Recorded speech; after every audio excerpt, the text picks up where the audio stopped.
I just wanted to share a little story.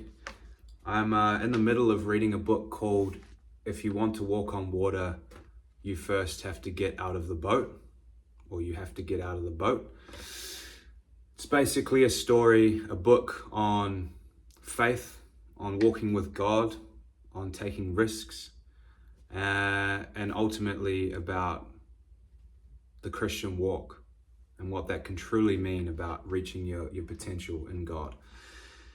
And I just wanted to share a particular story that goes into some pretty cool detail about what faith can mean. It shows the beauty and the goodness of having a faith.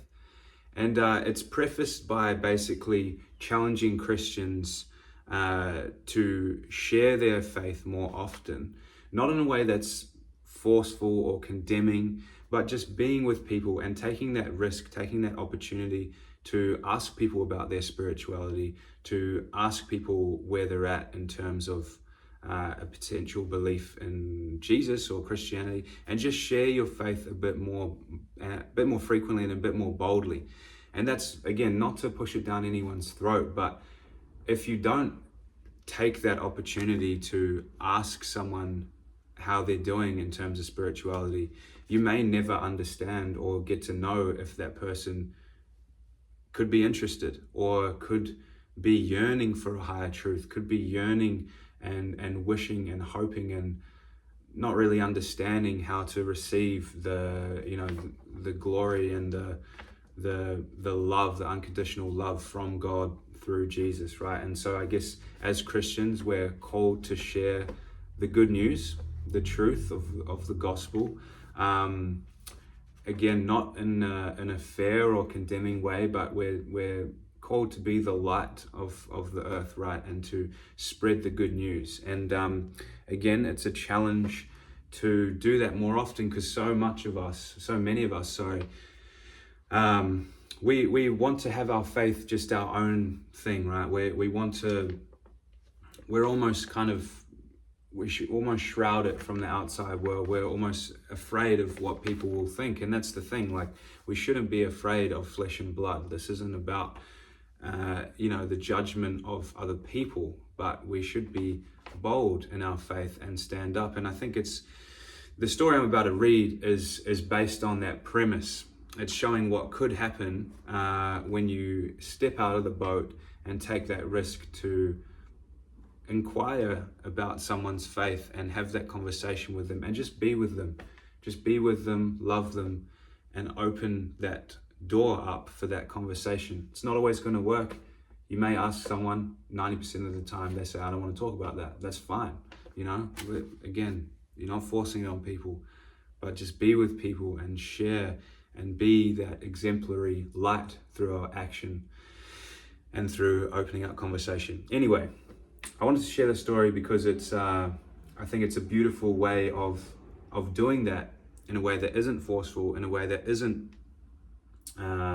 preachy and annoying and frustrating and I don't want to hear from you. It's about being with someone and sharing in that beauty of faith. So let me read it and you can let me know what you think. For Christians, I think this is a good challenge and a good showcase of how sharing your faith can be done. And for anyone who's not a Christian, it's a really good view into what that could mean for your life. So the setting is around a plane ride between a pastor and a businessman. And I'm just going to get right into it.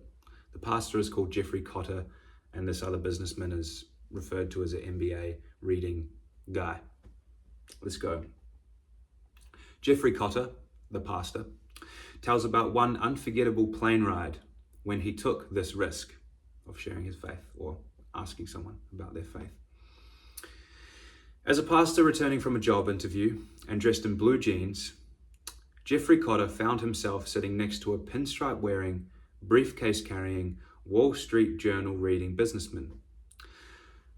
Cotter, the pastor's initial response was to avoid all conversation, especially about jobs. But when Mr. MBA greeted him, that option was lost. The man worked in what he called the figure salon business. He spoke of how they could change a woman's self-concept by changing her body. He talked of his excitement about the power and significance of what he did. Cotter was struck by the man's pride in his work and accomplishments. He wondered why Christians are not more like that, why we are so often apologetic about our faith.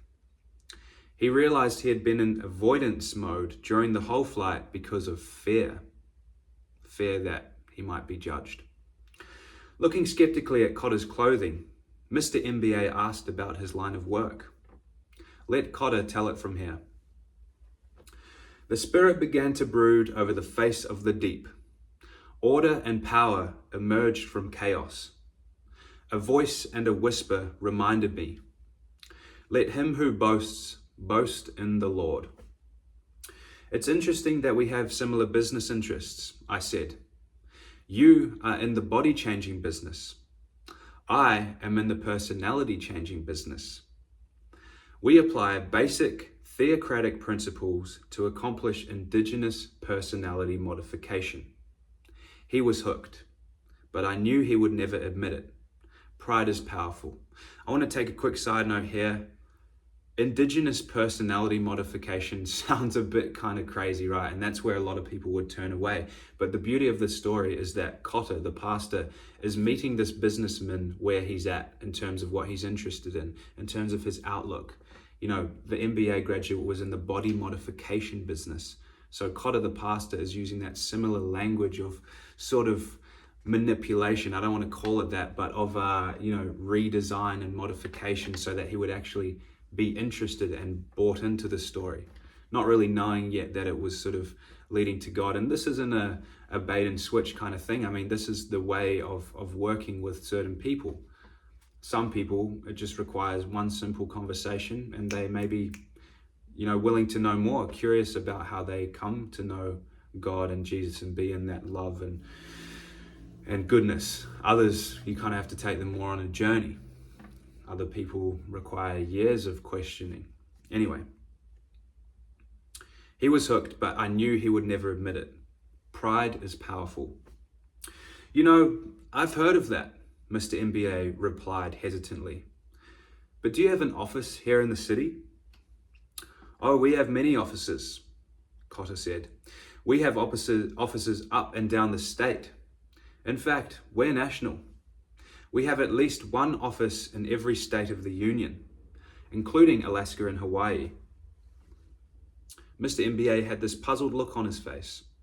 He was searching his mind to identify this huge company he must have read or heard about, perhaps in his Wall Street Journal. As a matter of fact, we've gone international, and management has a plan to put at least one office in every country of the world by the end of this business era. I paused. Do you have that in your business? You see how he's sort of getting him involved. Well, no, not yet, Mr. MBA answered. But you mentioned management. How do they make it work? It's a family concern. There's a father and a son, and they run everything. It must take a lot of capital, he asked skeptically. You mean money? I asked. Yes, I suppose so. No one knows just how much it takes, but we never worry because there's never a shortage. The boss always seems to have enough. He's a very creative guy. And the money is, just there. In fact, those of us in the organization have a saying about our boss. He owns the cattle on 1,000 hills. Oh, he's into ranching too, asked my captive friend. Again, sort of just getting him with that business acumen. No, it's just a saying we use to indicate his wealth. My friend sat back in his seat. What about with you, the employees? There's something to see, Cotter said. They have a spirit that pervades the organization. It works like this. The Father and the Son love each other so much that their love filters down through the organization so that we all find ourselves loving one another too. I know this sounds old-fashioned in a world like ours, but I have people in the organization who are willing to die for me. Do you have that in your business? I was almost shouting now. People were starting to shift noticeably in their seats. Just getting them with that carrot, baby. Not yet, he said, quickly changing strategies. But do you have good benefits? They're substantial, I countered with a gleam. I have complete life insurance. Saved by God, baby. Fire insurance, all the basics. You might not believe this, but it's true. I have holdings in a mansion that's being built for me right now for my retirement. Do you have that in your business? Not yet, he answered wistfully. The light was dawning. You know, one thing bothers me. I've read journals, and if your business is all that you say it is, why haven't I heard about it before? That's a good question, I said. After all, we have a 2,000-year-old tradition. Would you like to sign up? Closed. Close the deal. So I don't know what you guys think of that, but I think that's awesome in two aspects, right? As a Christian, we're called to share our faith. We're called to meet people where they're at, to hear them, to listen to them, to love on them, and to share the good news of God. Not to condemn people, not to instill fear into people, but to show them the higher power, the love, the beauty, the glorification that comes with a life attached to God's vine. It's important. It's not a blanket approach to everyone, right? This businessman, he was shrewd. He was focused on money. He was all about the ins and outs, the benefits, how management worked, the employee kind of situation. And Cotter, the pastor, was willing and adept enough and understood what was required of him to meet that businessman where he's at and to share that truth exactly how he needed it to. It was almost like overcoming sales objections, and then at the end, closing him, a call to action. Would you like to join? Would you like to accept Jesus into your life? And I think that's so important. We have to start sharing that good news. You know, there's no use in a faith that is just our own. It is our own. That relationship is unique and individual, and it is a relationship. It's about you and God. But we are called to share that. I mean, we want more people to know this truth, to know this love, to receive salvation. You know, and that sounds crazy, I know, but through my experience, through my research and all that I've done, I've come to a place of acceptance and pure joy that this is where I find myself, and by grace have been called to God in this capacity and invited him into my life. And there's so many people out there who are struggling, who are yearning for more, who don't understand what Christianity means, who have so many different questions, who are skeptical, who are doubtful, who are crying out for help, who are isolated, who are scared, who are looking for a companion, a relationship, a connection to something higher, and they just don't know how to get there. And how will we ever know, how will we ever help that person if we're not willing to ask or have that conversation or be bold in our faith? And again, not try and force it down anyone's throat, but just even ask, where are you at with spirituality? What do you believe in? And look, again, a lot of the time, people are going to be, I don't want to talk about that, man. I'm not interested. And that's totally fine, you know. But if we don't ask the question, we'll never know what someone's going through. And even just in the last few weeks, I've had many conversations where people have been able to open up to me vulnerably and sharing that. And I'm able to sort of provide some steps that may bring them closer to the ultimate kind of truth and finally finding themselves, and that good transformation starts to take place. So I think it's a great challenge for Christians. We got to step out of the boat. We have to trust God. We have to take those risks, you know. And then for any non-Christian, I mean, that's a great little sales pitch or little indication of what having a faith means. I mean, you do have life insurance for this life and beyond. You know, you have all your needs met by God.